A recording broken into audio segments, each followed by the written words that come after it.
Good morning students. Siddhi Hindi Vidyalaya में आपका हार्दिक स्वागत है। अब 11वीं वाले बच्चे, यहाँ पे हमारा ये जो हिंदी भाषा के विषय भीतर ये जो हमारा ये जो लेसन चल रहा है, ये लेसन हमारा यहाँ पे किस प्रकार से, तो नमक का दारोगा। तो नमक का दारोगा के यहाँ पे जो लेखक है, जो रचयिता है, प्रेमचंद है, और उसका जो साहित्य प्रकार है, ये कहानी है। अब यहाँ पे ये जो हमारा पाठ चल रहा है बच्चों, तो इस पाठ में हमारा ख़त्म हो चुका है, लेकिन अब यहाँ पे स्वाध्याय के प्रश्नोत्तर की हम चर्चा कर रहे थे। मैंने आपको ये भी बताया कि आपको अपनी कॉपी में ये प्रश्नोत्तर करने हैं, लिखने हैं, ठीक है। अब स्वाध्याय के उस प्रश्नोत्तर में हमारा पहला प्रश्न हो गया है, जो कि कहानी का कौन सा पात्र आपको सर्वाधिक प्रभावित करता है और क्यों। दूसरा हमारा यहाँ पे जो प्रश्न था, नमक का दारोगा कहानी में पंडित आलोपी दिन के व्यक्तित्व के कौन से दो पहलू उभर कर आए हैं, स्पष्ट कीजिए। ये दूसरा प्रश्न था। तीसरा प्रश्न हमारा ये था, यहाँ पे कहानी के लगभग सभी पात्र समाज के किसी न किसी सच्चाई को उजागर करते हैं। निम्नलिखित पात्र के संदर्भ में पाठ से उस अंश को उद्धृत करते हुए यह बताइए कि यह समाज की किस सच्चाई को उजागर करते हैं।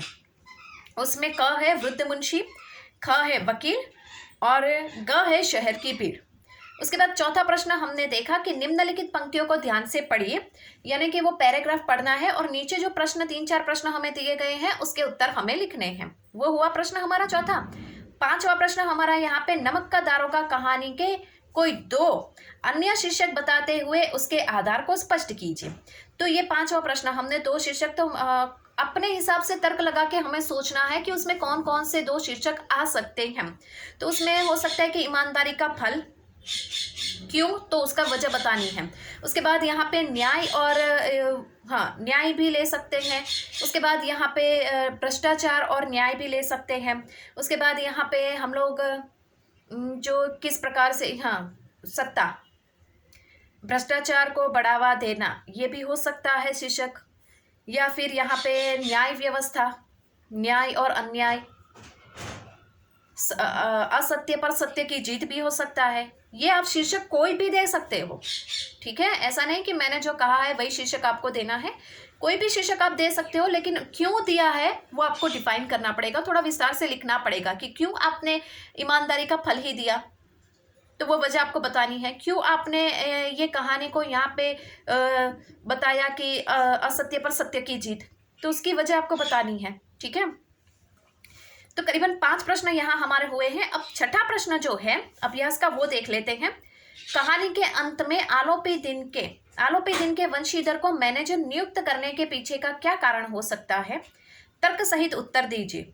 आप इस कहानी का अंत किस प्रकार करते। वापस वही तार्किक प्रश्न, ठीक है। अब ये पूछा जाए ऐसा प्रश्न है, आप बोलोगे कि मैडम ये तो हमसे पूछा गया है कि आप किस प्रकार इस कहानी का अंत करते, लेकिन यहाँ पे सोचिए कि अगर आप इस कहानी का अंत किस प्रकार से करते ये निकाल दिया जाए, तो प्रश्न क्या बनता है, कहानी के अंत में आलोपी दिन के वंशीधर को मैनेजर नियुक्त करने के पीछे क्या कारण हो सकता है, तर्क सहित उत्तर दीजिए। इतना तो हमें पूछ ही सकते हैं परीक्षा में, तो यहाँ पे मुद्दे बना के हमें लिखने हैं, ठीक है। एक एक लाइन या 2-3 लाइन या जिस प्रकार से आपको समझ में आए उस प्रकार से। तो जवाब मैं आपको बता रही हूँ, आपको अपनी कॉपी में वो लिखना है। तो उसमें सबसे पहला है यहाँ पे कि मुंशी वंशीधर की ईमानदारी से प्रभावित होकर, वजह हमें बतानी है। पहला तो प्रश्न में क्या है कि क्यों आलोपी दिन यहाँ पे वंशीधर को ही अपने स्थायी मैनेजर के रूप में, उनको जायदाद के मैनेजर के रूप में नियुक्त करना चाहते हैं। तो एक वजह ये भी हो सकती है कि उनकी ईमानदारी से प्रभावित हो जाते हैं आलोपी दिन, इसके लिए उनको मैनेजर बनाना चाहते हैं। दूसरी वजह, पंडित आलोपी दिन को अपनी आत्मग्लानि हुई, आत्मग्लानि होना यानी पछतावा होना, ये भी कारण हो सकता है कि पंडित आलोपी दिन को पछतावा हुआ, उन्होंने जो किया, जो काम किया, जो कर्म किया, उसके प्रति उनको अफसोस है। इसके लिए भी यहाँ पे वंशीधर के घर आलोपी दिन गए और उनको मैनेजर का प्रस्ताव दिया, ये भी एक कारण हुआ। तीसरा कारण ये भी हो सकता है कि आलोपी दिन को भी अपनी जायदाद के लिए वंशीधर जैसे कर्तव्यनिष्ठ ईमानदार व्यक्ति की आवश्यकता है, जो उसकी जायदाद की अच्छी तरह से देखभाल कर सके। ये भी वजह हो सकती है कि आलोपी दिन को एक ऐसे इंसान की, कर्तव्यनिष्ठ और ईमानदार इंसान की ज़रूरत है जो उनकी स्थायी जायदाद का देखभाल करे और ईमानदारी के साथ काम करे। तो इसके लिए भी वंशीधर की उनको ज़रूरत हो। ठीक है। तो यहाँ पे इस तरह से हमें 3 लिखने हैं कि ये तो हमने ऊपर का जो प्रश्न था ना कि कहानी के अंत में आलोपी दिन के वंशीधर को मैनेजर नियुक्त करने के पीछे कौन कौन से कारण हो, तो ये 3 कारण हमने बताए। अभी तो उसके नीचे हमें पूछा गया आप इस कहानी का अंत किस प्रकार करते। ये तो वो प्रेमचंद है, तो प्रेमचंद ने कहानी का अंत इस तरह से किया, ठीक है। लेकिन प्रेमचंद की जगह अगर हम होते और हम ऐसी कहानी लिखते तो हम अपने नजरिए से इस कहानी का अंत कैसे करते।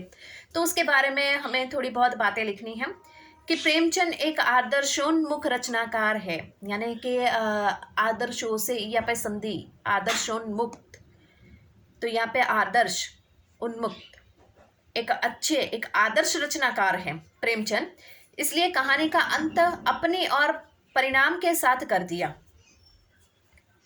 जिसमें वंशीधर को भ्रष्ट आरोपी दिन की नौकरी स्वीकार करते हुए बताया है। तो यहाँ पे ये तो प्रेमचंद की कहानी है, तो प्रेमचंद की कहानी में उन्होंने बताया कि वंशीधर ने यहाँ पे जो भ्रष्ट आरोपी दिन है, जो इतने समय से भ्रष्टाचार, इतने सालों से, इतने वर्षों से भ्रष्टाचार कर रहा है, तो उसके लिए यहाँ पे वो वंशीधर नौकरी उनके यहाँ करने के लिए तैयार हो जाते हैं। प्रेमचंद ने अपनी कहानी में ऐसा दर्शाया है। हम इस कहानी को पंडित आलोपी दिन के द्वारा मुंशी वंशीधर के सामने मैनेजर के पद के लिए प्रस्तुत करते हुए नियुक्त पत्र के साथ ही कहानी समाप्त कर देते, जिससे पाठक निर्णय कर सके कि वंशीधर को नौकरी स्वीकार करना चाहिए या नहीं, यह तय कर सकता। परिणाम स्वरूप कहानी का विस्तार होता। मतलब यहाँ पे सोचिए कि ये कहानी तो यहाँ पे उसका अंत हो गया, इसके लिए यह अंत हो गया क्योंकि यहाँ पे वंशीधर ने आलोपी दिन का जो प्रस्ताव है वो स्वीकार किया, इसके लिए ये कहानी का अंत यहाँ पे हो गया। लेकिन हम होते तो हम क्या करते कि हम ये कहानी को और ज़्यादा आगे बढ़ाते और हम इस कहानी के अंत में ये लिखते कि अब वंशीधर को खुद तय करना है, एक क्वेश्चन मार्क लगा देते कि वो भ्रष्ट आलोपी दिन का जो प्रस्ताव है वो स्वीकार करते कि नहीं करते।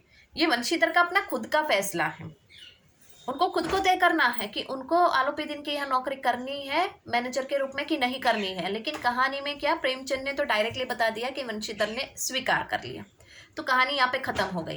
लेकिन हम होते तो थोड़ा और कहानी को आगे बढ़ाते। समझ में आया? इस तरह से हमें लिखना है। तो बच्चों यहाँ पे हमारा जो स्वाध्याय के प्रश्नोत्तर है, ये स्वाध्याय के प्रश्नोत्तर हो गए। अब यहाँ पे उसके अतिरिक्त आपके पास जो किताब है वो होनी बहुत ज़रूरी है, ताकि आपको पता पड़े कि कितने प्रश्न हैं, पढ़ने में तो आपको काम में आए।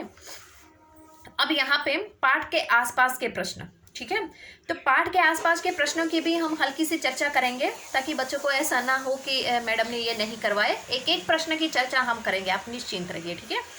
तो यहाँ पे जो पहला प्रश्न है, दारोगा वंशीधर गैर कानूनी कार्य की वजह से पंडित आलोपी दिन को गिरफ्तार करता है, लेकिन कहानी के अंत में इसी पंडित आलोपी दिन की सहृदयता पर मुक्त होकर यहाँ मैनेजर की नौकरी को तैयार हो जाता है। आपके विचार से वंशीधर का ऐसा करना उचित था? आप उसकी जगह होते तो क्या करते? तार्किक प्रश्न है, वापस हमसे ही पूछा है कि इस कहानी में तो जो आलोपी दिन है वो आलोपी दिन भ्रष्टाचार करते हैं, और कहानी के अंत में क्या हुआ कि वही आलोपी दिन, भ्रष्ट आलोपी दिन क्या करते हैं, एक मैनेजर का प्रस्ताव लेकर वंशीधर के घर पहुंच जाते हैं और वंशीधर उसको स्वीकार भी कर लेते हैं। लेकिन अगर हम होते तो वंशीधर की जगह पे, तो हम क्या करते? ये प्रश्न हमसे पूछा गया है, तो हमें अपने हिसाब से लिखना है जो हमें महसूस होता है।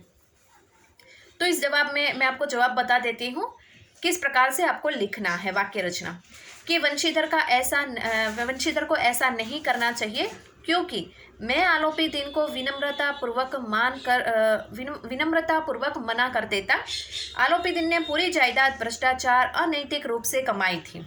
ऐसी जायदाद का मैनेजर बनकर रखवाली करना नैतिकता के विरुद्ध है। मेरे विचार से वंशीधर को ऐसा कहना चाहिए था कि यह मेरे आदर्शों के खिलाफ है, आपकी यह नौकरी स्वीकार नहीं कर सकता हूँ, ऐसा कहकर कृतज्ञता पूर्वक मना कर देना चाहिए।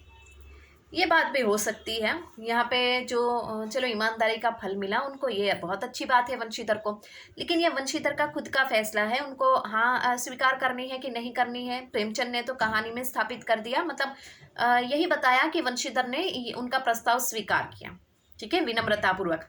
लेकिन ये हमसे पूछा गया है कि अगर इस कहानी में मतलब आप क्या करते वंशीधर की जगह होते, तो हम क्या करते कि हम उसी ईमानदारी पर डटे रहते, अपने कर्तव्य पर डटे रहते। हम खुश होते कि चलो हमें हमारी ईमानदारी का ये फल मिला, लेकिन यहाँ पे जो आरोपी दिन है, ये आरोपी दिन ने जो जायदाद कमाई है, जो पैसा कमाया, जो धन कमाया, वो बुराई के बलबूते पर कमाया, भ्रष्टाचार करके ये पैसा कमाया। और ऐसे जायदाद की रखवाली करना तो ये हमारे बस की बात नहीं, ऐसा समझ के हम उसको मना कर देते।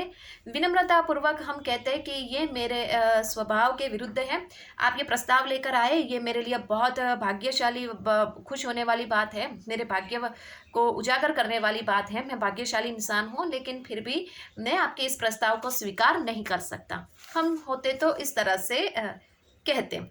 अर्थात ये हर एक इंसान की अपनी सोच की अलग अलग, हमसे पूछा गया मतलब ये प्रश्न आप जहाँ से मुझे पूछा गया तो मैं ये कह सकती हूँ, आपको पूछा जाए तो आप अलग प्रकार से आप ये भी कह सकते हैं कि हाँ मैं स्वीकार कर सकता हूँ। ये अपना सोच का नजरिया है, ठीक है। तो बच्चों आज के इस वीडियो में हम यहाँ तक रुकते हैं। पाठ के आसपास में दूसरा, तीसरा, चौथा, पांचवा, छठा, मतलब कि करीबन 5 प्रश्न और बाकी है। तो नेक्स्ट वाले वीडियो में हम उसकी चर्चा करेंगे। तो ये सारे प्रश्न आपको अपनी कॉपी में लिखने हैं, ठीक है। धीरे धीरे से, बिल्कुल जल्दबाजी नहीं करेंगे, एक एक वीडियो में 2-2, 3-3 प्रश्न ही समझेंगे ताकि आपके दिमाग में जाए, ठीक है। तब तक के लिए यहाँ पे रुकते हैं, आने वाले वीडियो में आगे के प्रश्नों की चर्चा करेंगे। तब तक के लिए थैंक यू एंड धन्यवाद।